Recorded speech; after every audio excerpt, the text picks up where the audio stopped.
Itu loh rezeki yang terbaik yang Allah kasihkan buat kamu itu.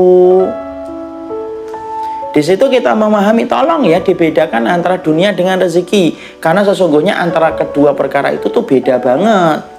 Kalau kita tidak ngerti, kita akan kemudian tertipu kembali dengan dunia dan dunia. Kalau kita tidak bisa membedakan apa itu dunia dan tidak bisa membedakan apa itu rezeki.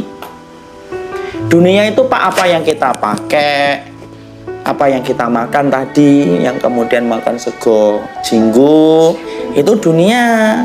Apa yang kita pakai hari ini, saya pakai ini dunia saya. Dan tempat tinggal kita itu dunia kita, itu dunia. Di mana sifatnya dunia itu apa? Available-nya itu hanya ketika sampai kita mati.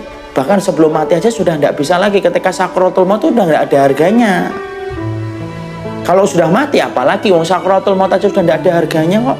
Ada nggak orang yang sakratul maut gitu, ibu kita gitu, Bu, ini Bu saya bawa batangan emas 3 Bu, bangun sebentar Bu. Dia akan tertarik, dia bangun. Kenapa? Karena sudah dalam keadaan sakratul maut. Itu dunia. Hanya sifatnya kita nikmatin sementara waktu available-nya. Kemudian kapan? Ketika sehat, itu kemudian terasa nikmatnya. Wong sakit aja sudah mulai berkurang kok. Ya, kita kemudian ketika sakit menikmati nasi goreng aja tidak mampu, sudah mulai kehilangan itu. Itu dunia. Tempatnya hanya terbatas saja. Beda dengan rezeki. Kalau rezeki itu enggak. Rezeki itu sesuatu yang sifatnya panjang banget. Itu namanya rezeki. Makanya kemudian cakupan rezeki itu jauh lebih luas daripada cakupan dunia. Itu cakupan rezeki itu lebih luas daripada cakupan dunia. Makanya sampai Nabi Musa saja, lihat Nabi Musa kemudian berdoa kepada Allah itu apa? Yaitu adalah Rabbi zidni ilma warzuqni fahma. Ya Allah, berikanlah aku ilmu dan berikanlah aku rezeki kefahaman. Yang diminta oleh Nabi Musa rezeki, tapi bukan rezeki biasa, bukan rezeki dinar, bukan rezeki dirham. Yang diminta oleh Nabi Musa itu apa? Rezeki kefahaman.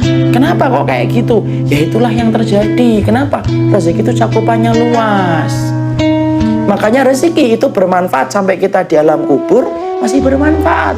Ketika kita sampai kemudian ke padang mahsyar itu masih bermanfaat. Kenapa? Itu rezeki. Itu rezeki.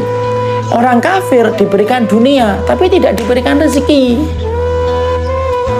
Tapi orang mukmin ada yang dikasih oleh Allah. Tapi orang muslim ada yang dikasih Allah dunia, tidak dikasih rezeki. Tapi kalau dia betul-betul beriman kepada Allah, maka sesungguhnya dia diberikan dunia dan diberikan rezeki oleh Allah. Antum dan saya diberikan kemudahan ibadah, itu rezeki, Pak. Kenapa? Ibadah ini nanti kita bawa ketika kita di alam kubur dan di padang mahsyar. Masih kemudian kita lihat itu, masih kita lihat. Kita diberikan kemampuan sedekah mengalahkan sifat bakhil yang kita miliki. Padahal sifat bakhil itu karakternya manusia. Setiap orang itu punya sifat bakhil. Kalau kemudian kita diberikan kesempatan mengalahkan bakhil kita sampai merogoh kantong, kemudian kita sedekah, itu namanya rezeki. Anak-anak kita, Pak, kalau anak-anak kita solih, itu rezeki. Kalau anak-anak kita ganteng, itu dunia. Kenapa?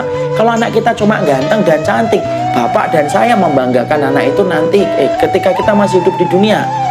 Tapi nanti ketika mati, sudah tidak membanggakan anak lagi. Bentar, mungkar. Kenapa? Anak saya ganteng, tidak peduli mungkar nakir. Kenapa? Itu dunia. Tapi kalau anak kita solih, Pak, Masya Allah, anak kita solih itu adalah rezeki. Makanya pernah saya sampaikan nggak di sini dulu. Ketika saya mengatakan ada sebuah hadis riwayat Imam Ahmad, anak yang solih itu memberikan syafaat kepada orang tuanya. Bahkan mereka itu akan menunggu di depan pintu surga.